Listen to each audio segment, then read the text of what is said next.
Health is one of the major indicators that measure the wealth and indeed the general well-being of any society. In Nigeria, this sector is drawing needed attention with policies, plans and programs that seek to scale up healthcare delivery among Nigerians. Collaboration appears to be another magic wand that is shaping the healthcare landscape for the benefit of many Nigerians, with Renewed Hope Initiative making more than an impression. On today's episode of Renewed Hope Initiative Half Hour, we focus on the interventions by RHI in the health sector, particularly in the last 1 year, and at a critical time too. It promises to be a great show.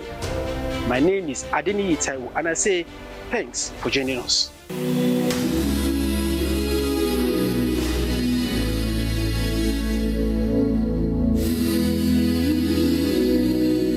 Dr. Isiaq Adekunle Salako is the Honorable Minister of State for Health and Social Welfare, and as someone who has engaged with the initiative of many collaborative efforts, we turn to him on this episode to walk us through some of the interventions by RHI in the health sector.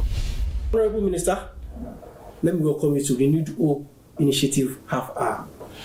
Thank you very much, Adeni, and a very good morning to all Nigerians and all those outside Nigeria who are watching this program at this minute. Taking a look at what RHI has been able to do, when we talk about health in Nigeria, some would describe it as landscape impacting interventions. You are aware of some of these interventions. Before we go into what we can describe as specifics, give us a general overview of this area of collaboration between your ministry and RHI and the sort of recorded and even projected impact they've been having. All right, thank you once again. First, let me say that I've been following the activities of the First Lady since she was First Lady in Lagos State. When she was First Lady in Lagos State, I was then a medical officer with the Lagos State Health Service Commission. And I know for a fact that even at that time, her priorities was mostly on health, focusing on HIV, focusing on prevention, awareness creation, and so on and so forth. And now, as the First Lady of Nigeria, I am persuaded that the Renew Hope Initiative is almost 100% health. Apart from those collaborations that are directly with the Ministry of Health, you will see that even other programs, catastrophic health insurance, and to ensure that that catastrophic health insurance covers people who are living with HIV/AIDS. We have been able to start a program whereby annual screening for kidney diseases, for liver diseases, which are some of the complications of continuous use of antiretroviral drugs, is being instituted as part of our health insurance scheme. And most significantly, we are also having more impact in terms of prevention because, like they say, prevention are very, very prominent, present students, core members, youth, and so on and so forth. They are usually very prominently present. And one major advice she gives is focusing on prevention, ensuring that you hold body, like she will say, and if you cannot hold body, use condom. I think that has also helped us significantly in the areas of prevention. They are not to be alienated. That also has also significantly helped us in the drive to ensure that HIV becomes an issue that is not impacting on our public health in Nigeria going forward. Thank you, Honorable Minister. I think one other area where she turned our attention to, side by side with the Free to Shine to Elimination campaign, is working to scale down the prevalence of child and maternal mortality. And I mean, she did that with this distribution of professional kits to frontline healthcare workers, 60,000 units of Crocs and scrubs to frontline healthcare workers. How impactful do you consider that? In Nigeria today, we have just maybe about 150,000 registered midwives. So if somebody comes out and kits 60,000 of them, that's about 40% of the total population of midwives that we have in the country. That is a significant population that can help us to basically reach our goals, to reduce maternal mortality, to reduce infant mortality, to reduce neonatal mortality, and so on and so forth from our community by 2030. You know that Nigeria has the highest burden of TB in Black Africa, and going forward you see that now we're catching TB cases much more than before. And once you catch, because if you don't know, you cannot treat.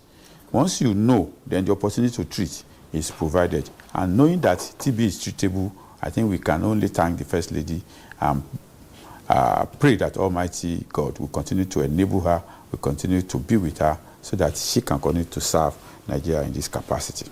All right. I mean, the First Lady is the global and national Stop TB champion. We are still going to talk about that, but for now, we'll just go on this short break. Then afterward, we'll come back to have more conversation.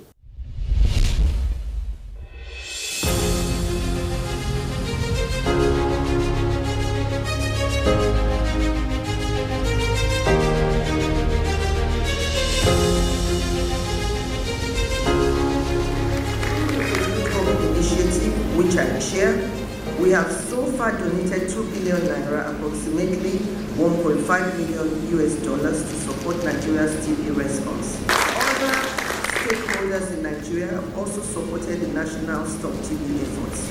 This is not merely a symbolic contribution, it's a declaration of national ownership and leadership in health. Under the guidance of the Federal Ministry of Health and Social Welfare led by Professor Mohammed Ali Pate, and with the coordination of the Stop TB Partnership in Nigeria, these resources have been translated into tangible impact, such as the procurement and deployment of modern molecular diagnostic machines across undeserved areas of Nigeria. These investments are enabling faster, more accurate diagnosis, particularly in communities where access to health services is limited. All these are geared toward Nigeria ending tuberculosis by the year 2030. Taking into account everything, how well are we doing in this regard? Well, I think by and large, even the global community acknowledged that the progress we have made in the last 2 years is unprecedented. Now, like I said earlier, the diagnostic ability to catch diseases is higher. We're doing more screening of people, and as a result of that, we're able to get people who have tuberculosis much earlier and also be able to put them on treatment. So we are making progress in that respect, and with our integration program that we are also doing, it means that when you now go to our facilities, you can actually get services across board. You don't have to go one day for TB and then another day. Now, this future of those young girls that have been immunized, more or less, as far as cervical cancer is concerned, have been secured. So that was one leg of the conversation that the First Lady spearheaded. Of course, when we visited, and incidentally on World Health Day last year, she also, without our asking, she also mobilized and gave a 1 billion naira to the effort to eliminate cervical cancer through this task force. And today, we have identified one state per geopolitical zone that we are going to kickstart the first population screening for cervical cancer in Nigeria. Hopefully, by the grace of God, early in this year, we're going to launch that from Imo State in the southeast. We have procured screening kits using those funds that she provided. We have procured not less than 10,000 screening kits, consumables, and so on and so forth that is going to be needed. We are already training people that are going to be utilized. So if you do a screening very early in the first year or second year, you can actually see changes happening. That enjoy a significant attention from the Renew Hope initiative in the health sector. And like I said in the opening comments, I believe that Renew Hope initiative is more of health than anything else. Even when they are not directly working with us, when they work with the environment, I know that she's also doing a program with the environment. When you improve environmental health, you also improve people's health. You know, when you do agriculture, you improve people's health. So by and large, we believe in the health sector that the Renew Hope initiative is our own baby in the ministry. And we will be very, very happy to continue to collaborate. I know that she's also doing a program on menstrual hygiene, for example. You know, when you do menstrual hygiene, you prevent infection, you prevent absenteeism from schools, you prevent even future infertility problems in the young girls. So all these are all there. So when you find out that in another 5 years to a decade, the real direct impact of these things will start being felt when you start seeing reduction, for example, in the rate of cervical cancer in our country because of the high level of immunization that we have been able to put together.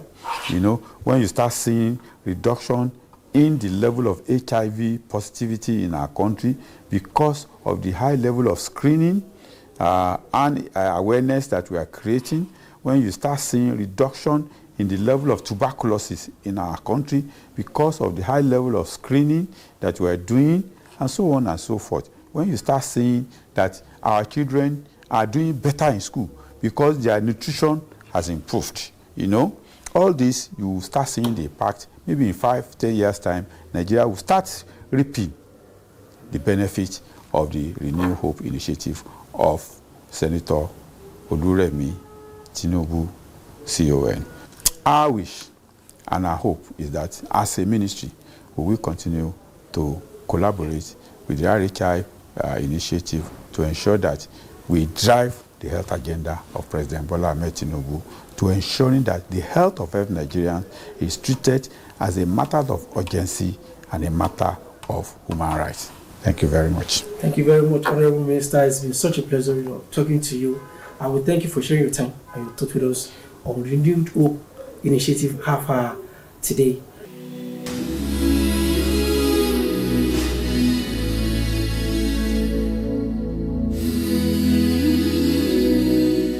As one of the focal areas of RHI programs, intervention in health has indeed taken a large chunk, and it promises to be even more so in the new year. We keep our fingers crossed as these interventions unfold. It is on this note that we'll wrap it up on today's episode of Renewed Hope Initiative Half Hour.